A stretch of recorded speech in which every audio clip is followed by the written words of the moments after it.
অসম চৰকাৰৰ চাকৰিখিনিত আমি অসমীয়া লৰাই যাতে পায় আমি তাৰ ব্যৱস্থা কৰিব লাগে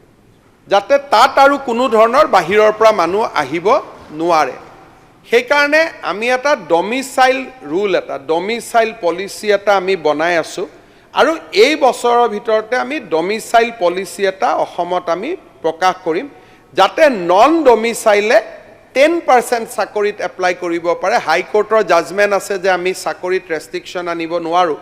কিন্তু বিধানসভাত আইন পাছ কৰি আমি এটা ৰেষ্ট্ৰিকশ্যন আনিব খুজিছো যে 90% of the job only domicile can apply 10% job আমি খোলা ৰাখিম বাহিৰৰ পৰা নহয় তাতো পিআৰসি লাগিব কিন্তু domicile is a must record and PRC আজি হৈছে পিআৰসি থাকিলেই সব এপ্লাই কৰিব পাৰে অসমত 2 বছৰ আহি থাকিলে পিআৰসি পাব পাৰে গতিকে পিআৰসি 100% লাগিব কিন্তু 90% ডমিচাইল হ'ব লাগিব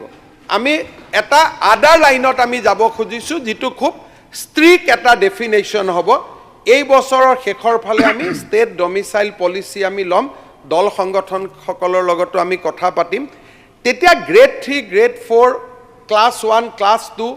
অসমৰ চাকৰিখিনি আমি ৰিং ফেন্স কৰি ল'ব পাৰিম যে অসমৰ চাকৰিখিনি যাতে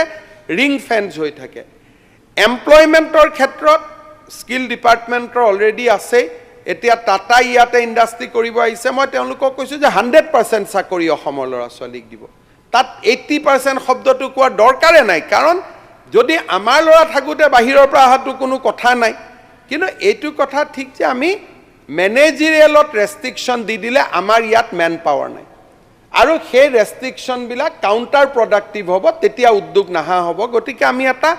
ফাইন বেলেন্স এটা মেইনটেইন কৰি আমি কাম কৰি যাম সদনক এই আলোচনাৰ বাবে মই ধন্যবাদ জনাইছো